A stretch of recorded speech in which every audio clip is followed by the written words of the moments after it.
সম্মানিত উপস্থিতি, আমরা যে রমজান মাসে সিয়াম সাধনা করি, রোজা রাখি, এই রোজাটার একটা দার্শনিক দিক তুলে ধরেছেন ভারত উপমহাদেশের অন্যতম একজন ইসলামিক ব্যক্তিত্ব,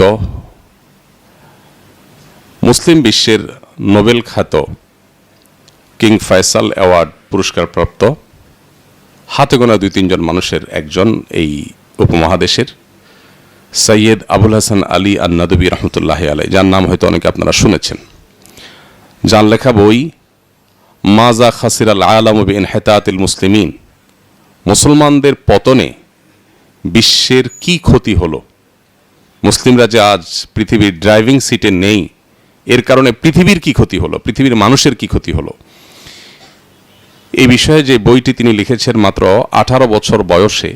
যখন এই বইয়ের ভূমিকায় তিনি লিখেছেন যে আমি কোনো আরব দেশে এর মধ্যে যাইনি, কোনো অ্যারাবিয়ানকে দু চোখে দেখিনি, এই অবস্থায় যে বই লিখেছেন আজও আরব বিশ্বের, মিডল ইস্টের এমন কোনো বিশ্ববিদ্যালয়, এমন কোনো সমৃদ্ধ লাইব্রেরি পাওয়া অসম্ভব যেখানে মাজা খাসিরাল আলম বইটা নাই। সৌদি আরব সহ বেশ কয়েকটা দেশে আমি প্রত্যক্ষ করেছি, বিভিন্ন মিনিস্ট্রি, কয়েকটা মন্ত্রণালয় কম্পিটিশন করে এই বইটার লক্ষ লক্ষ কপি ছাপার ব্যবস্থা করে, শুধু মুসলিমদের ঘুমন্ত বিবেককে জাগাবার জন্য। এই কালজয়ী গ্রন্থ সহ বহু কালজয়ী গ্রন্থের রচয়িতা সৈয়দ আবুল হাসান আলী নদবী রহমতুল্লাহ আলাইহি, তিনি আমরা যে সিয়াম সাধনা করি, আমরা যে রোজা রাখি, এই রোজার একটা দার্শনিক দিক তুলে ধরেছেন। তিনি বলেছেন যে আমরা যে রোজা রাখি, এই রোজাটা মূলত আকার এবং আয়তনে ছোট ফরম্যাটের একটা রোজা, মাত্র 12 থেকে 14, 16, 17 ঘন্টা কম বেশি এই সময়ের রোজা। আমাদের জীবনে আরেকটা রোজা আছে, যে রোজাটা আকার এবং আয়তনে এর চাইতে অনেক বড়। আলেমিয়া নদী রহমতুল্লাহ আলাইহি এই দুই ধরনের রোজার যে ধারণা তুলে ধরেছেন, আমার কাছে মনে হয়েছে আমরা যে সিয়াম বা সম সাধনা করি, রোজা রাখি, এই রোজার যে আসল তাৎপর্য, এর যে অন্তর্নিহিত উদ্দেশ্য, এর যে নিগূঢ় রহস্য, সেটা তার দার্শনিক ব্যাখ্যার মাধ্যমে খুব চমৎকারভাবে ফুটে ওঠে। আমি তার সে দার্শনিক ব্যাখ্যাটি তুলে ধরার পাশাপাশি আমার নিজস্ব কিছু উদাহরণ, উপমা আমি হয়তো অ্যাড করবো ইনশাআল্লাহ, যেটা আমাদের দেশীয় প্রেক্ষাপটে আমাদের পুরো বিষয়টাকে রপ্ত করতে বা বুঝতে একটু সহজ হবে। আলিমিয়া নদবী রহমতুল্লাহ আলাইহি বলেছেন যে আমরা যে রমজানের রোজা রাখি, এটা হলো আমাদের জীবনের একটা ছোট ফরম্যাটের রোজা, গুরুত্বের বিচারে ছোট না, আয়তনের বিচারে আকারে ছোট। আর আরেকটা রোজা আছে আমাদের জীবনে, সেটা হলো আকারে সবচেয়ে বড়, সেই রোজাটার নাম হলো জীবনের রোজা। রমজানের রোজা আর জীবনের রোজার মধ্যে প্রায় সব দিক থেকে মিল আছে। আমরা যদি একটু দুইটাকে কম্পেয়ার করার চেষ্টা করি, আমরা দেখব রমজানে যে আমরা রোজা রাখি, এই রোজার শুরু হয় শোভে সাদিকের মাধ্যমে। জীবনের রোজার শুরু হয় মানুষ যখন প্রাপ্তবয়স্ক হয় তখন থেকে। রমজানের রোজার পরিসমাপ্তি ঘটে সূর্য যখন অস্তমিত হয়, জীবনের রোজার পরিসমাপ্তি ঘটে জীবনের সূর্য যখন ডুবে যায়। রমজানের রোজা, এই রোজায় যেরকম নির্দিষ্ট কিছু বিষয় আমাদেরকে দেয়া হয়েছে, এগুলো থেকে আমাদেরকে বেঁচে থাকতে হয়, বিরত থাকতে হয়। রমজানের রোজা যেরকম বিরত থাকার অপর নাম, জীবনের রোজাটাও বিশেষ কিছু আল্লাহর হুদুদ আছে কোরআনে, যেটাকে বারবার করে আল্লাহ বলেছেন ওয়াতিলকা হুদুদুল্লাহ ফালা তা'তাদুহা, এগুলো আল্লাহর সীমানা। জীবনের রোজা রেখে এই সীমানাগুলো ব্রেক করা যাবে না। রমজানের রোজার সাথে জীবনের রোজার এরকম বহুবিধ মিল আমরা খুঁজে পাব, বহুবিধ। আরেকটা মিল আমরা খুঁজে পাব, যে মিলটা আলেমিয়া নদী রহমতুল্লাহ বলেন নাই, আমার কাছে মনে হয়েছে, সেটি হলো জীবনের রোজা যারা রাখেন, রমজান রোজা রাখার সাথে দারুণ একটা উদাহরণ এখানে আমরা পাই। রমজান মাসে যদি কেউ রোজা রাখেন, বিশেষ করে ছোট বাচ্চাদের কথা আমি বলতে চাই। আমরা যারা গ্রামে বড় হয়েছি, বিশেষ করে শৈশবটা যারা গ্রামে কাটিয়েছি, তাদের জন্য বোঝাটা একটু সহজ হবে। শহরে যারা আছেন তাদের আসলে অনেক কিছুই বোঝা একটু কঠিন হবে, যাদের শৈশব কৈশোর শহরে কেটেছে। তো মুসলমানদের পরিবারে ছোট ছোট বাচ্চারা রোজা রাখে শখ করে। আজকাল অবশ্য এটাও কমে যাচ্ছে। এখন মা বাবারা সন্তানদের এত আদর করে যে বাচ্চারা রোজা রাখতে চাইলেও অনেক ধার্মিক মা বাবাও দেখা যায় যে বাচ্চাদেরকে বলে, না বাবা তোমার কষ্ট হবে, দরকার নাই, তুমি ছোট মানুষ, তোমার পর রোজা ফরজ না। আমরা উল্টা চিত্র দেখেছি। আমরা শৈশবে যখন রোজা রাখার চেষ্টা করতাম, বা আমাদের বয়সে আমরা দেখতাম ছোট শিশু কিশোর রোজা রাখার চেষ্টা করতো, বাবা মা দাদা দাদি সবাই উৎসাহ দিতেন, উদ্দীপনা দিতেন। এই জন্য যে পরিমাণ চ্যালেঞ্জ আমি নিতে পারি, আমার ছেলে সে পরিমাণ চ্যালেঞ্জ নিতে পারে না। আমি যে পরিমাণ স্ট্রাগল করতে পারি সকাল থেকে বিকাল পর্যন্ত, 24 ঘন্টা ভিতরে 2 ঘন্টা ঘুমেও যে আমি কাজ করতে পারি, দৌড়াইতে পারি, আমার ছেলে মেয়েরা সেটা পারে না। কারণ তারা সে স্ট্রাগল করে বড় হয়নি আসলে। তো যে কথা বলছিলাম, যে ছোটবেলায় বাচ্চারা যখন রোজা রাখে, মুসলিম পরিবারে বাবা মা দাদা দাদি বড় ভাই বড় বোন সবাই ছোটদেরকে স্নেহ করেন, রোজা রাখতে সাহায্য করেন। আমরা যদি একটা চিত্র কল্পনা করি, একটা পরিবারে 2টা ছেলে, ধরা যাক একজনের বয়স 10, আরেকজনের বয়স 12 কি 13। এই 2 ভাই একসাথে রমজান মাসে রোজা রেখেছে। রোজা রাখার পর সব ছেলে মেয়ে তো আর একরকম ধৈর্য বা একরকম সংযমের হয় না। 10টা 11টার দিকে দেখা যায় একটু কষ্ট হতে শুরু করে। ছোট মানুষ কখনো এইভাবে না খেয়ে থাকেনি, উপবাস থাকেনি, তার একটু কষ্ট হয়। তো এর মধ্যে তাদের মধ্যে ছটপটে ভাব শুরু হয়। আমরা লক্ষ্য করি নতুন রোজাদারদের কমন কিছু জিনিস আছে, এর মধ্যে একটা হলো এই ছটপটে ভাব, আরেকটা হলো ঘন ঘন থুতু ফেলা। এটা নিশ্চয়ই শৈশবে আমরাও কম বেশি সবাই করেছি। থুতু গিললে রোজার কোনো ক্ষতি হয় না, এই মাসআলা জানুক আর না জানুক, জীবনের প্রথম রোজা রাখার পর থুতু গিলতেও বিবেকে বাদে, আরে রোজার কোনো ক্ষতি করতেছি কিনা। এই জন্য পোলাপান দেখবেন যে রোজা রাখার পর ঘন ঘন বেসিনে যায়, ঘন ঘন থুতু ফেলে। তো আরেকটা চিত্র বাচ্চাদের রোজা রাখার পর দেখা যায়, সেটা হলো এই যে 10টা 11টা 12টা এই সময়গুলো যখন আসে, তখন তারা বেশ প্রথম কষ্টের চোটে ছটপট করতে থাকে। এই ছটপটে ভাবের পর ওই যে 10 বছর আর 13 বছরের 2 ভাই রোজা রেখেছে, তাদের একজন আর কোনোভাবে সে রোজা কন্টিনিউ করবে না, তার কষ্ট সহ্য হচ্ছে না, সে রোজা ভেঙে ফেলবে। সে যখন রোজা ভাঙতে চায়, বাবা মা প্যারেন্টস দাদা দাদি সবাই তাকে বোঝানোর চেষ্টা করেন, কিন্তু যতই বোঝানোর চেষ্টা করেন, যে একটু অধৈর্যশীল হয়, সে বলে না আমি কোনোভাবে রাখবো না, আমি আরেকদিন রাখবো।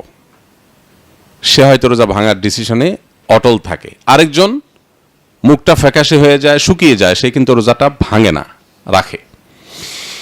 এবার আমরা একটু দেখব এই 2 জনের মধ্যে যে ভাই রোজা ভেঙেছে আর যে ভাঙেনি, এই 2 জনের কার পরিণতি কি হয়, কার ভাগ্যে কি জোটে। এবার আপনাদের কাছে প্রশ্ন থাকবে, সকাল 10টা 11টার দিকে যদি কোনো মুসলমান ফ্যামিলিতে কোনো নতুন রোজাদার রোজা ভাঙে, তো ডেফিনেটলি রোজা ভাঙার ফলে সে একটু খাওয়ার আনন্দ পাবে, তৃষ্ণা মিটাবার আনন্দ পাবে, তৃপ্তি পাবে। কিন্তু সেটা কি দিয়ে? মুসলমানদের ঘরে রমজান মাসে সকাল 10টা 11টার দিকে যে খাবার থাকে, সে খাবারের কোয়ালিটি কি থাকে? ধরেন ভাত যেগুলো থাকে, নিশ্চয়ই হয় পান্তা না হয় বাসি। আর তরকারি যেগুলো থাকে, মাছের নিশ্চয়ই ভালো ভালো টুকরোগুলো, পেটি পুটি, এগুলো সব বড় রাতে শেষ হয়ে গেছে। এখন যেগুলো আছে, হয়তো মাছের লেজ আছে, কানকল্লা আছে, অথবা বাছাই করা যেগুলো থেকে গেছে সেগুলো আছে। আর তরকারি যেগুলো আছে, গোশত হোক আর মাছ হোক আর ডাল হোক, যাই থাকুক, 100% নিশ্চিত যেগুলো সবই বাসি। এই বাসি ভাত বাসি তরকারি 10টা 11টার দিকে খেয়ে যে ছেলেটা রোজা ভেঙে ফেলে, সে তৃপ্তির ঢেকুর তোলে যে তার ক্ষুধা শেষ, তৃষ্ণা শেষ, রোজার কষ্ট শেষ। একটু আরাম সে পায়, কোনো সন্দেহ নেই। একটু তৃপ্তি সে পায়, রোজার কষ্টটা তো শেষ। এরপর সে সূর্য ডুবা পর্যন্ত আর তার খাওয়ার পান করার বাধা নেই, সে পানাহার করে, সময় যেতে থাকে। অপরদিকে যেই ছেলেটা রোজা কন্টিনিউ করেছে, মুখটা ফ্যাকাশে হয়ে যাচ্ছে, শুকায় আসছে, জীবনের প্রথম দিকে রোজা, কিন্তু সে পণ করেছে না সে রোজা রাখবেই, কোনোভাবে রোজা ভাঙবে না। যত দিন ঘনিয়ে আসে, বেলা যত গড়াতে থাকে, তার মুখ তত শুকোতে থাকে, তার জিহ্বা তত শুকোতে থাকে, তার কণ্ঠগুলো তত শুকিয়ে আসতে থাকে, এবং সে তত দুর্বল হতে থাকে। কখনো সে শুয়ে পড়ে, কখনো ছটফট করে। এদিকে যে রোজা ভাঙছে সে কিন্তু বেশ ফুর্তিতেই থাকে। এভাবে যখন সূর্য ডোবার কাছাকাছি সময় চলে আসে, এই দুই ভাইয়ের মধ্যে যে ভাইটা রোজা ভেঙেছে, সূর্য ডুবার ঠিক আগ মুহূর্তে একটা মুসলিম পরিবারের চিত্র এবং দৃশ্য কি হয়ে থাকে। দস্তরখান বা ডাইনিং টেবিলে ইফতারের বিভিন্ন আইটেমগুলো সুন্দর করে সাজতে থাকে, আর মা, বোন, বাসার মেয়েরা, ছেলেরা সবাই মিলে ইফতারির সে ডালা সাজানোর জন্য ব্যস্ত থাকেন। যে ছেলেটা রোজা রেখেছিল, ঠিক ইফতারের আগ মুহূর্তে সূর্য ডুবার আর 10, 20, 25 মিনিট বাকি আছে, দাদা দাদি, মা বাবা, ভাই বোন সবাই যখন বসে, আমি গ্রামের চিত্রের কথা বলছি, কিন্তু আমি আগেই বলেছি গ্রামীণ চিত্র, শহরের মানুষ সবকিছু উপলব্ধি করতে পারে না আসলে। তো গ্রামে যদি এরকম একটা অবস্থা তৈরি হয় ইফতারের আগ মুহূর্তে, যে আপনি বিছানা বিছিয়ে ইফতারের সব আইটেম নিয়ে বসছেন, শরবত, ঝাল, মিষ্টি সব আইটেম সাজানি বসছেন ফলমূল নিয়ে, যে ছেলেটা রোজা থাকে সেই ছেলেটার অবস্থান থাকে যে সে ডাইনিং টেবিলে দাদার কাছে, বাবার কাছে, মায়ের কাছে খুব যত্ন সহকারে থাকে, এবং সবাই তার মাথায় হাত বুলাতে থাকে, পিঠে হাত চাপাতে থাকে। মাশাআল্লাহ, এই তো আর 20 মিনিট, আর 15 মিনিট, এই তো আর একটু বাকি, আজান দিল, আর দেরি নাই, দেখো যে কত রকমারি খাবার তোমার জন্য আসছে। তাকে কিন্তু একের পর এক সে খাবারের প্রলোভন, খাবারের জন্য তাকে উৎসাহ দেওয়া, উদ্দীপনা দেওয়া, মানে সে যে জিতে গেল, সে যে জয়ী হয়ে গেল তার জীবনের রোজায়, রমজানের রোজায়, এটার জন্য তাকে উৎসাহ দিতে থাকে। আর যে ছেলেটা রোজা ভেঙে ফেলছিল 10টা 11টার দিকে, ওর অবস্থা কি হয় বলেন তো একটু? আমরা কেউ কি একটু কল্পনা করতে পারি কি হতে পারে গ্রামীণ মুসলিম পরিবারে?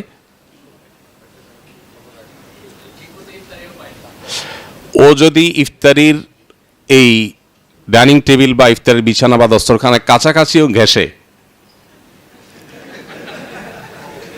দেখা যায় যে কখনো হয় মা দিছে ধমক, তুই এখানে কি করস, তোর না বলছি বাবুরে রাখার জন্য, বেচারা দৌড় দিয়ে যায় বাবুর কাছে। আবার হয়তো কিছুক্ষণ বাবুরে রেখে সান্ত্বনা দিয়ে আবার আসছে, আরে এত সব খাবার, গ্রানের সব মোহিত হয়ে গেছে। এবার বাপে দেয় ধমক, তোর না বলছি যে মোমবাতি নিয়ে আসার জন্য দোকান থেকে, তুই এখানে কি করস।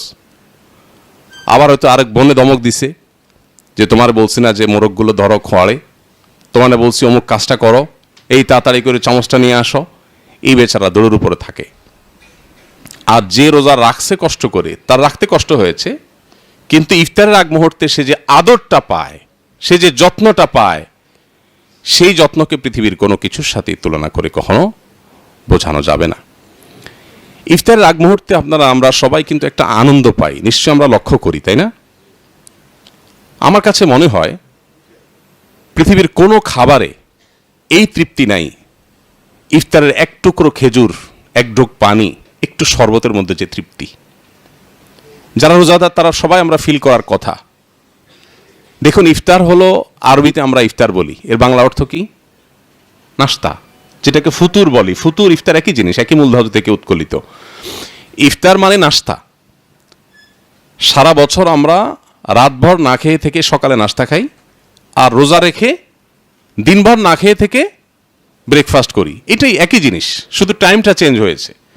পার্থক্য আরেকটা আছে, সেটা হলো সাধারণ নাস্তা একটা মোবাহ কাজ, জায়েজ কাজ, কেউ খাইলে সওয়াব নাই, না খাইলে গুনাহ নাই, বৈধ একটা কাজ। কিন্তু রোজা রেখে ইফতার করলে সেটা শুধু বৈধ কাজ না, সেটা একটা সুন্নাহ, এর ফলশ্রুতিতে একটা সওয়াব পাবে বান্দা।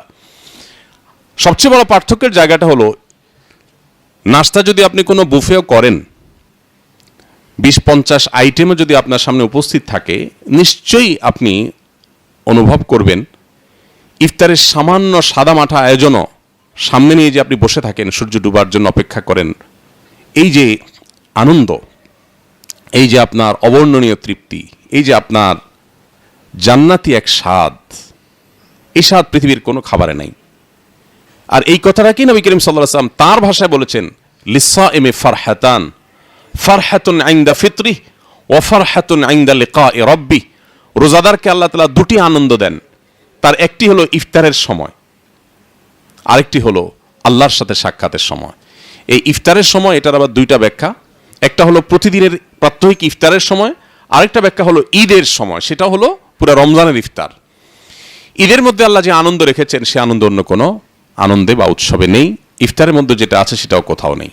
তো যেই ছেলেটা রোজা সম্পন্ন করে সে কিন্তু ইফতারের সময় এই পরম আনন্দটা অন্য রোজাদারদের চাইতে একটু বেশিই পায়, কারণ সবাই তাকে আদর করে।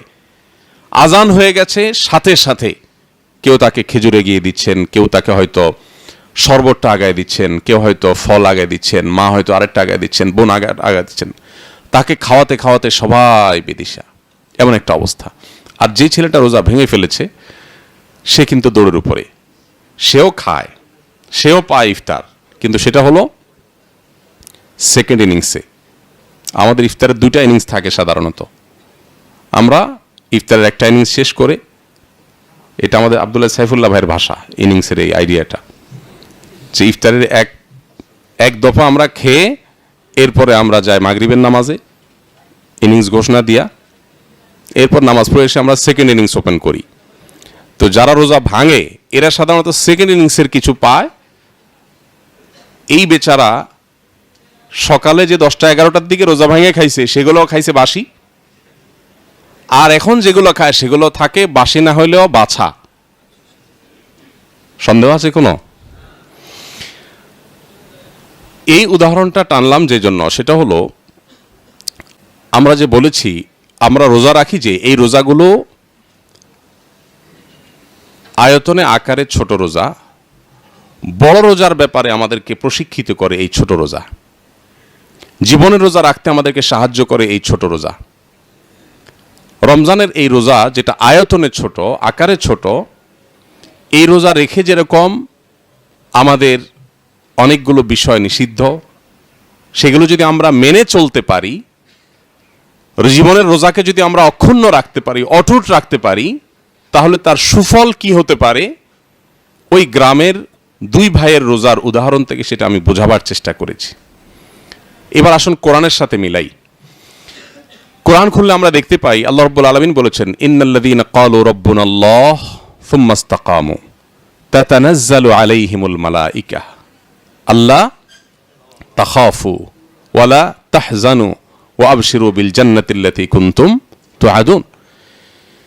যারা জীবনের রোজাকে কমপ্লিট করে, জীবনের রোজাকে যারা ভাঙে না, ভঙ্গ হলেও সাথে সাথে আবার জোড়া দিয়ে দেয়, এটা একটা পার্থক্য। রমজান রোজার সাথে জীবন রোজার একটাই পার্থক্য বলতে পারি, সেটা হলো রমজানের রোজা ভেঙে গেলে আর জোড়া দেওয়া যায় না, কিন্তু জীবনের রোজা ভেঙে গেলে জোড়া দেওয়া যায়। কেন?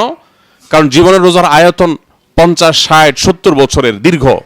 এত দীর্ঘ আয়তনের রোজা রাখা মানুষের জন্য কঠিন। সেজন্য আল্লাহ রাব্বুল আলামিন সেখানে সেই রোজা ভেঙে গেলে সাথে সাথে তওবা নামক এই ইবাদতের মাধ্যমে, এই রিপেয়ারিং সিস্টেমের মাধ্যমে সেটাকে আবার জোড়া লাগাতে পারে। তো এইভাবে যদি জীবনের রোজাকে কেউ জোড়া লাগাতে লাগাতে জীবনের সূর্য ডোবা পর্যন্ত নিয়ে যায়, ওই দুই ভাইয়ের, রোজাদার ভাইকে যেরকম সূর্য ডোবার আগ মুহূর্তে পরিবারের সবাই আদর কদর শুরু করেন, অভয় দেখাতে শুরু করেন, আর দেরি নাই, এই তো তোমার কষ্ট শেষ, ঠিক জীবনের সূর্য যখন মানুষের ডুবন্ত থাকে তার আগ মুহূর্তে ওই ব্যক্তির সাথে আল্লাহর পাঠানো ফেরেশতারা কোরআনের বর্ণনা অনুযায়ী তাকে সান্ত্বনা দেন, আর দেরি নাই, লা তাখাফু ওয়ালা তাহজানু, তোমার কোনো টেনশন নাই, তোমার কোনো ভয় নাই, বহু কষ্ট করেছো আর নেই, ওয়া আবশিরু বিল জান্নাতিল্লাতী কুনতুম তুআদুন, জান্নাতের সুসংবাদ গ্রহণ করো। এই সে জান্নাত। কোন হাদিস থেকে আমরা জানতে পারি জান্নাতি ব্যক্তির মৃত্যুর আগ মুহূর্তে জান্নাতের নেয়ামতগুলো উপস্থাপন করা হয় তার সামনে, সে দেখতে পায়, সে তখন আনন্দে আহ্লাদিত হয়ে যায়। আমরা মনে করি সে হয়তো প্রিয়জনের ছেড়ে যাওয়ার, রেখে যাওয়ার বেদনায় সে হয়তো কাতর, কিন্তু না, জান্নাতি মানুষ ওই সময় জান্নাতের নেয়ামত সমূহ দেখে আল্লাহর সাক্ষাৎ এবং জান্নাত লাভের যে তার ব্যাকুলতা, তার যে আনন্দ, সে আনন্দ সে উপভোগ করতে করতে দুনিয়া সে ত্যাগ করে চলে যায়। পক্ষান্তরে ওই রোজা ভাঙা ছোট ভাইয়ের মতো জীবনের রোজা যারা ভেঙে ফেলেছেন অথচ নিজেকে মুসলমান দাবি করেন, হয়তো মুসলিম, নামাজ কালামও পড়ার চেষ্টা করেন, কিন্তু বারবার জীবনের রোজা ভেঙেছেন, আল্লাহর বহু আদেশ নিষেধকে লঙ্ঘন করেছেন, কোরআন থেকে দূরে সরেছিলেন, হাদিস থেকে দূরে সরেছিলেন, ইসলাম থেকে দূরে সরেছিলেন, ইসলামকে টুকটাক গায়ে মাখিয়েছেন আর জীবনের সব কিছুকে ঠিকঠাক রেখেছেন, এরকম ধরি মাছ নাছুই পানির টাইপ যে মুসলমান হয়েছেন, যারা জীবনের রোজাকে বারবার ভেঙে ফেলেছেন এবং সেটাকে তওবার সেই জোড়া লাগাবার সেই ফরম্যাট বা সেই আইডিয়া দিয়ে, সে মডেল দিয়ে আর জোড়া লাগাননি, এই মানুষগুলোর পরিণতি ওই ছোট ভাই যে রোজা ভঙ্গ করে তার মতোই হবে। কিভাবে? কিয়ামতের ময়দানে যখন সে নিজের পাপাচারের কারণে নানান শাস্তির মুখোমুখি হবে। কিয়ামতের ময়দান থেকেই তো শাস্তি শুরু, কারণ কিয়ামতের ময়দানের যে ভয়াবহতা, ইটসেলফ একটা শাস্তি। এরপর যখন পদে পদে শাস্তিগুলো সে ভোগ করতে থাকবে, একটা পর্যায়ে অন্য জান্নাতীরা জান্নাতে যাওয়ার বহু সময় পর সে হয়তো জান্নাতে যাওয়ার সুযোগ পাবে। আহলুস সুন্নাহ ওয়াল জামাতের আকীদা এবং বিশ্বাস এটাই যে কোনো মুসলমান যদি মারা যায়, ঈমান নিয়ে যদি মারা যায়, তার পাপাচারের কারণে সে যদি জাহান্নামে যেতেও হয়, একটা সময় আল্লাহ তাকে মাফ করে জান্নাতে দিবেন ইনশাআল্লাহ। কিন্তু ওই যে রোজা ভঙ্গকারী, রমজানের রোজা ভঙ্গকারী যেরকম বাসি জিনিস পায়, জান্নাতে অবশ্য কোনো কিছু বাসি হয় না, সেও পরে পাবে, আগে পাবে না।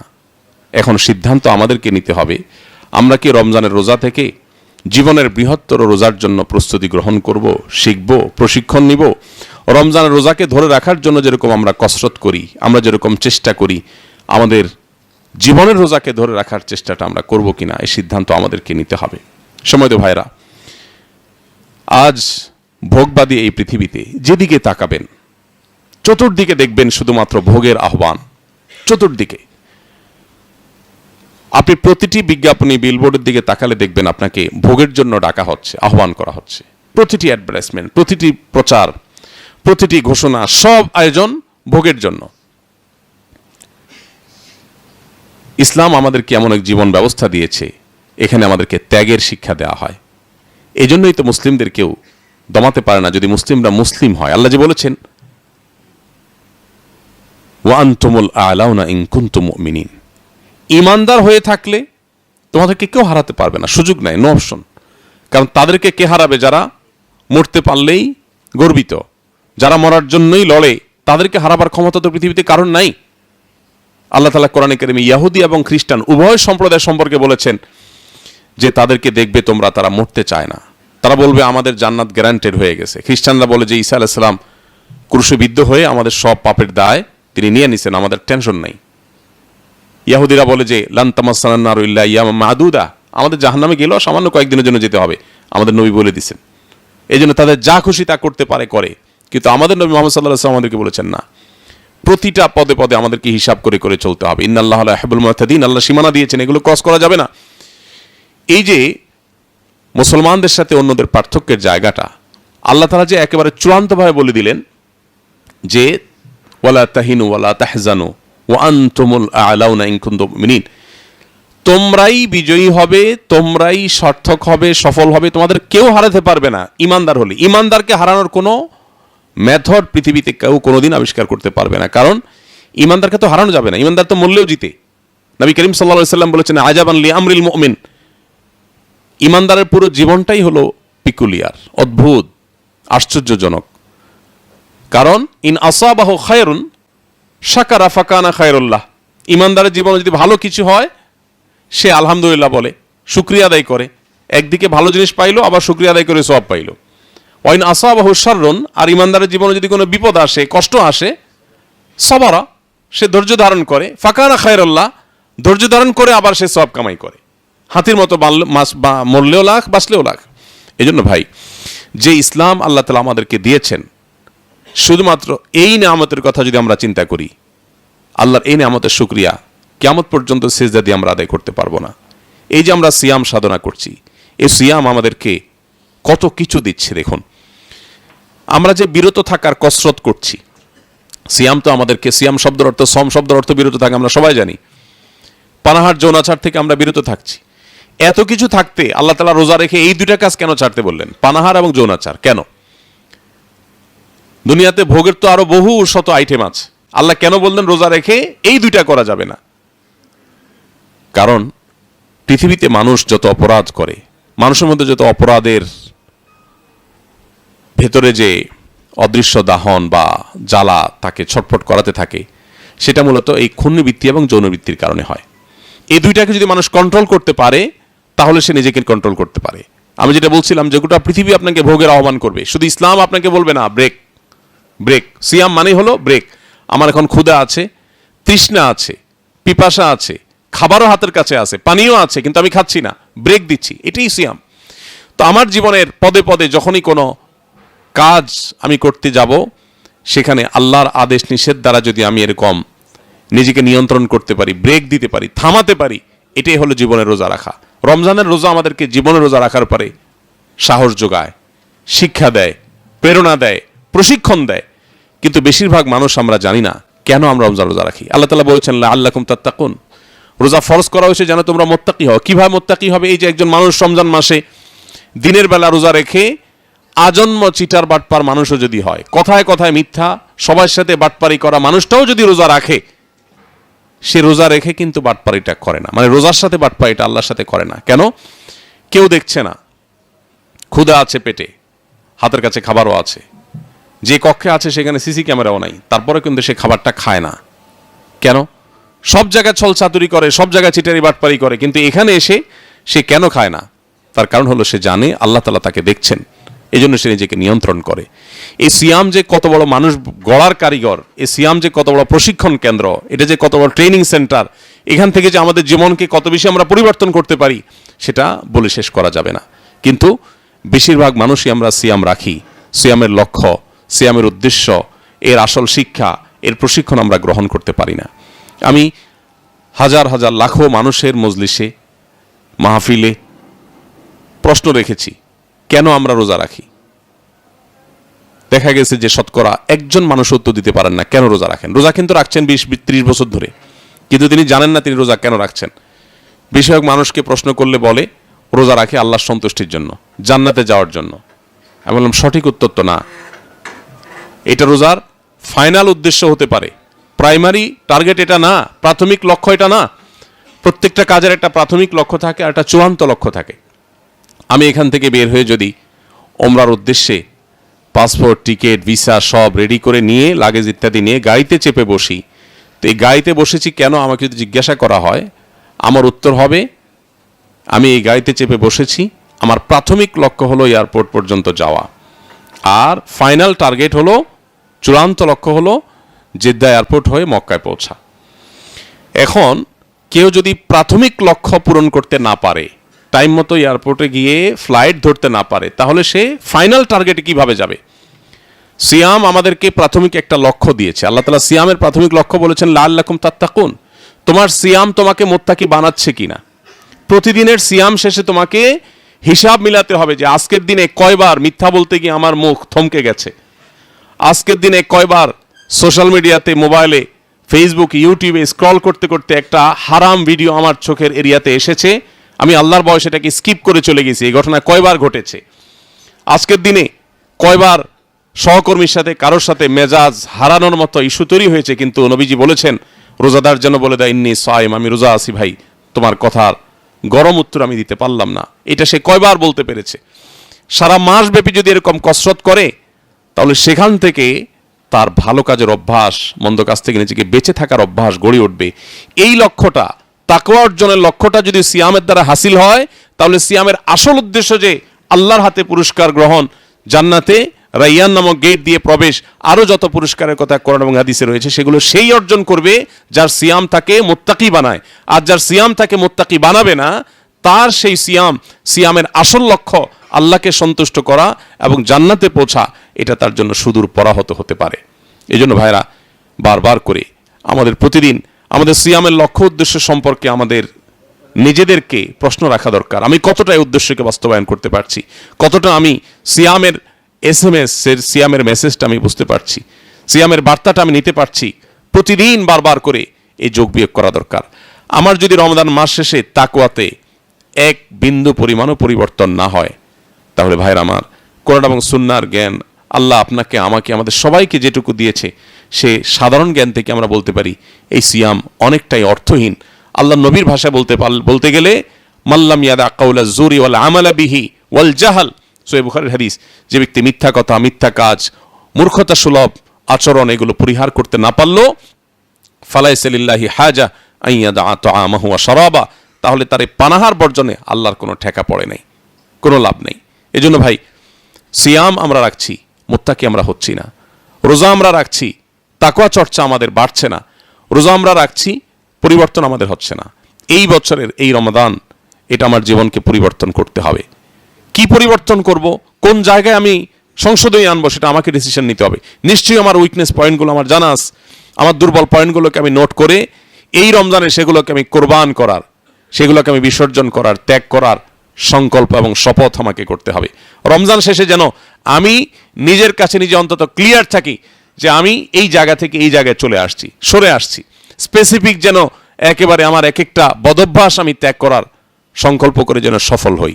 যদি না করি তাহলে ভাই আবার আরেকটা রমজান পাবো, আবার আত্মশুদ্ধির সুযোগ পাবো, আবার সংশোধনের সুযোগ পাবো, সেই গ্যারান্টি তো কেউই আমরা কাউকে দিতে পারবো না। অতএব এটাকে জীবনের শেষ রমজান মনে করি, অবশিষ্ট দিনগুলোকে আমরা তাকওয়া চর্চার ব্যাপারে আরও সিরিয়াস হই, আরও আন্তরিক হই, রোজার আসল উদ্দেশ্যটাকে আমরা বোঝার চেষ্টা করি।